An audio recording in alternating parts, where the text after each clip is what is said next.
Hey there guys, so Billy Joe Saunders signing with Matchroom has opened up a window of opportunities for fighters such as Callum Smith, Gennady Golovkin and Canelo, considering they are all with DAZN effectively and all with Matchroom in some shape or form, with Matchroom's affiliation with DAZN. So that means the big fights should be able to happen now. And apparently Billy Joe Saunders has signed his half of the deal for the fight with Callum Smith, the unification fight. Now that would be an incredible fight, but at the moment, is it big enough? Is it as big as it could possibly be? That is not the belief of Eddie Hearn, who believes that the fight will be bigger down the line, so he wants them both to have two big fights and then go into a big unification together. Now obviously, there runs the risk of them overcooking the fight, such as they did with Anthony Joshua and Deontay Wilder. That fight will never be as big as it once could have been, because obviously Anthony Joshua has that blemish on his record now. Nonetheless, it would still be a huge fight. But ultimately, I think they need to have one fight each and then go into the big unification fight together. Now, obviously, there was Anfield and the Emirates rumoured to be in negotiations for that fight, and that is what Billy Joe Saunders has expressed an interest in. But I think, to be honest, this is a Wembley fight, as long as it is built correctly. And the fight is so intriguing. Callum Smith is such a big super middleweight, he carries a lot of power, and also he possesses a great amount of boxing ability. But can you really ever write off Billy Joe Saunders? He is extremely skillful and he seems to rise to every occasion and every fighter put in front of him. So how high can he actually rise? Where is his ceiling? Is it Callum Smith? We don't know. That is why we want to see the fight so bad.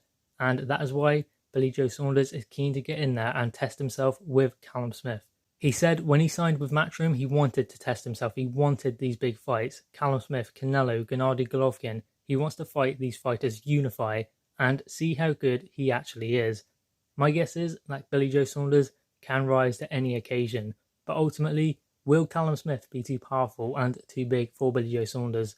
Let's remember, Billy Joe Saunders is 5'11", Callum Smith is 6'3".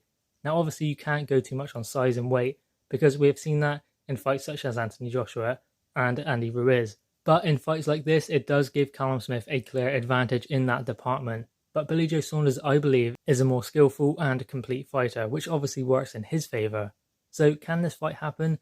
Well, obviously, Billy Joe Saunders has said that he has signed his half of the deal. That was part of his agreement with Matchroom. He wants that fight with Callum Smith. Now, obviously, Callum Smith has been rumoured to be looking elsewhere other than Matchroom through lack of opportunities. Well, the Billy Joe Saunders fight is there to be had. He needs one big fight and then he can go into that unification fight with Billy Joe Saunders that could sell out Wembley. And to be honest, I think Joe Gallagher, his trainer, was just putting out some red herrings there when he was saying that he was getting offers from elsewhere.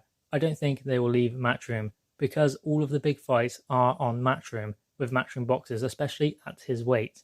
Now, obviously, you have the other two champions at the super middleweight division on different platforms, but those fights will never be as big as the Billy Joe Saunders fight. That is the big one to be made in the division. Two undefeated Brits, two undefeated world champions.